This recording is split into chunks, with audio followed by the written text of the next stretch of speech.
سڵاوتان نەبێت.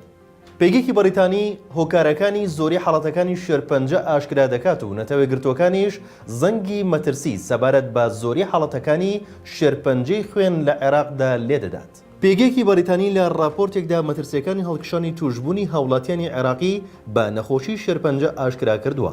هەروەها جفتی کردوتەوە سووتانی غازی کەڵگەنەوتیەکان کاریگەریەکی گەورەی لەسەر توشبوون بۆ نەخۆشیە هەیە. ماڵپەڕی عەرەب نیوزی بەریتانی راپۆرتێکی لەژێر ناونیشانی نەتەوەی گرتوەکان زەنگی مەترسی سەبارەت بە شێرپەنجەی خوێن لە عێراق لەدەدات بڵاو کردوتەوە و ئاماژی بۆ داوە.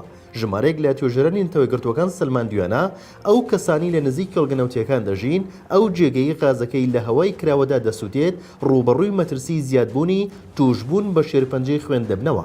توێژەرەکانیش ئەو ناوچانەیان وەک ناوچەی نوێی قوربانیدان وەسف کردووە. راپۆرتەکە دەڵێت بڕیاردەری نەتەوەی گرتوەکان بۆ کاروباری مافەکانی مرۆڤ و ژینگە جەختی کردوتەوە. ئەو کەسانی لە نزیک کەڵگەنەوتیەکان دەژین قوربانی دەستی کەمتەرخەمی دەوڵەت و کۆمپانیەکانن.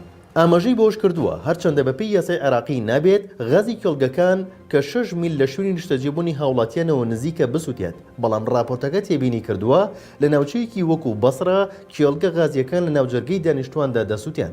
عەرەب نیوز ئاماژەی بە راپۆرتێکی دزەپێکراوی وەزارەتی تەندروستی عێراق کردووە کە باز لەوە دەکات لە نێوان ساڵانی 2015 بۆ 2018 لە سەدا 20 هۆکارەکانی توشبوون بە شێرپەنجە لە پارێزگای بەسرە پەیوەندی بە پیسبوونی هەواوە هەبووە.